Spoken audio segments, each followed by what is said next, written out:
গ্রামের বিয়েতে প্রচুর আনন্দ হয় আর প্রচুর নিয়মকানুন থাকে, তো সেগুলোই এখন হচ্ছিল এখানে। আর আমি তো বান্ধবীর বিয়ে থেকে সোজা চলে এসেছি মাসির বিয়েতে। ওখানে থাকতে তো প্রচুর প্রচুর ফোন গিয়েছিল যে কখন আসবি তোরা, কখন আসবি, একদম ফাঁকা ফাঁকা লাগছে। তো যাই হোক, আমরা ফাইনালি চলে আসলাম। আর এখানে দেখো সবার সাথে দেখা হয়ে যাচ্ছিলো। এখানে একটা ভাই, ছোট্ট একটা ভাই, এর সাথে কিন্তু আমার প্রথম আজকে দেখা হলো। এই ভাইটার ভাই হচ্ছে ওই ভাইটা। এখানে আমরা প্রচুর এনজয় করব এখন। তো দেখো, ভিডিওটা দেখতে থাকো। আমি আসার সঙ্গে সঙ্গে দিদি আমাকে বলছিল যে তুই এত দেরি করে আসলি যে আমি আমার মেকআপটা, আমার হেয়ারটা, শাড়িটা ভালো মতন করে করতেই পারছিলাম না। কারণ সবাই এখানে আমার জন্য ওয়েট করে থাকে যে আমি কখন আসবো আর আমার সাথে মানে আমি ওদেরকে সাজিয়ে দেবো আর কি। তো যাই হোক, সেটা তো এবারে হলো না, তাই ও একটু রাগ করছিল যে তোর জন্য আমার চুলটা এভাবে খোলা পাগলির মতো লাগছে, শাড়িটা ভালো মতন করে পরতে পারছিলাম না। এটা হলো মাসির ফ্যামিলি। এটা হচ্ছে বড় মাসি, দাদু, ছোট মাসি, দিদা, মেজো মাসি।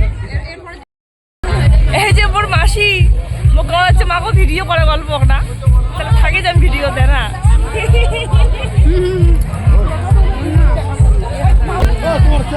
দাদু বাড়ি, মামার বাড়ি, এই যে মাসিরা ছাড়া অসম্পূর্ণ। মামার এখন দিদার সাথে সব পরিবারকে নিয়ে ফটোশ্যুট হচ্ছে। দিদার 2 মেয়ে, 2 ছেলে, 2 ছেলের বউ, 2 জামাই, সবাইকে এখন। এই যে মোর ভাসিয়া, এবার কত কি করিস পা? সবাই লাইক করবে, ফলো করবে, সাবস্ক্রাইব করবে আর কি শেয়ার করবে। ইয়েস, হ্যাঁ, আমি সব ভিডিও দেখি, এমনকি সাবস্ক্রাইবও করা আছে, নোটিফিকেশনও আছে। তোমরাও সাবস্ক্রাইব করো, নোটিফিকেশন অবশ্যই আসবে। দেখো আর এনজয় করো। আর যদি ফটোগ্রাফির কন্ট্যাক্ট লাগে আমাকে কন্ট্যাক্ট করবে। হ্যাঁ হ্যাঁ হ্যাঁ, তো ফটো তোলার জন্য কাইমাই পাগলের মতো করতেছে।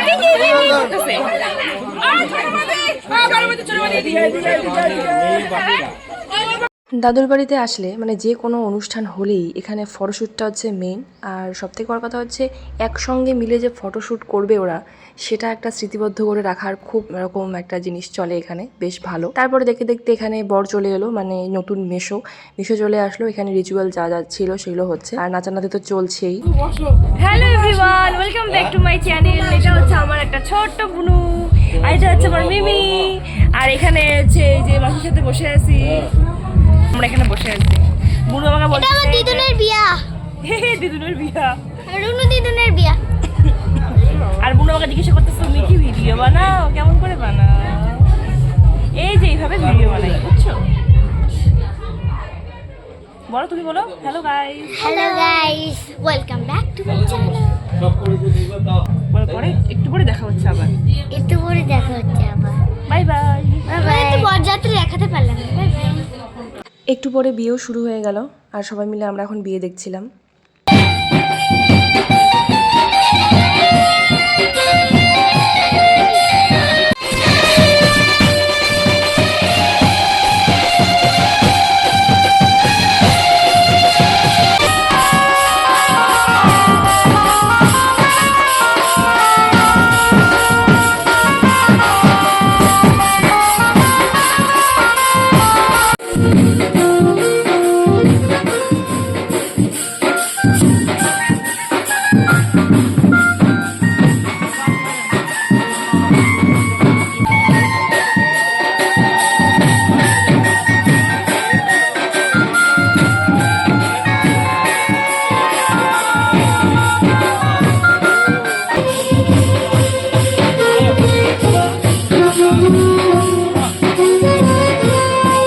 আমার তো এখানে বসে বসে প্রচুর ঘুম পাচ্ছিল।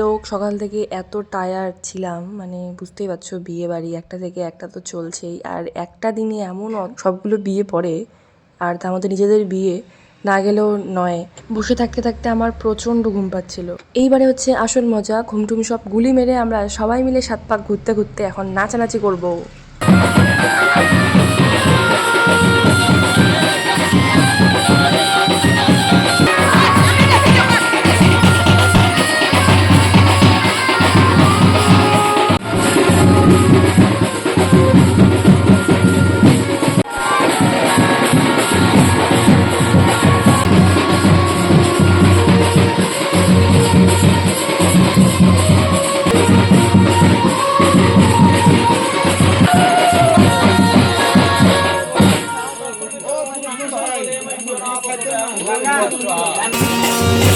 Thank you.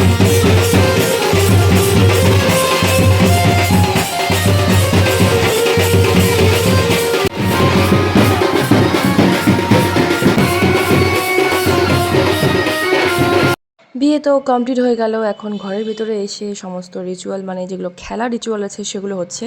আর রাত্রি বাজে এখন ওই 3:30 4টা মতো, ওই 4টা হ্যাঁ এরকমই বাজে। এখন আমরা খেতে বসেছি, যদিও খেতে কিচ্ছু পারিনি, একটু জাস্ট বসতে হয়, মাসির বিয়ে বলে কথা, না খেলে তো ব্যাপারটা কেমন, তাই একটু খেতে বসে। নতুন বড় বউ আমরা সবাই খেতে বসে পড়েছি। আর এখন হচ্ছে সব থেকে ইমোশনাল একটা পার্ট এই সময়টা, মানে একটা মেয়ের কাছে যে কতটা একটা মানে বুঝতেই পারছো, আর নতুন করে কিছু বলার নেই। যাই হোক, মাসি তখন বিদায় হবে, মাসি এখন চলে যাবে বাপের বাড়ি থেকে শ্বশুর বাড়ি। তো এই সময়টা ভীষণই খারাপ লাগছিল। যাই হোক, এই মুহূর্তে আর কিছু বলতে পারছি না, দেখা হচ্ছে পরের ভিডিওতে। ততক্ষণ পর্যন্ত খুব ভালো থেকো সবাই।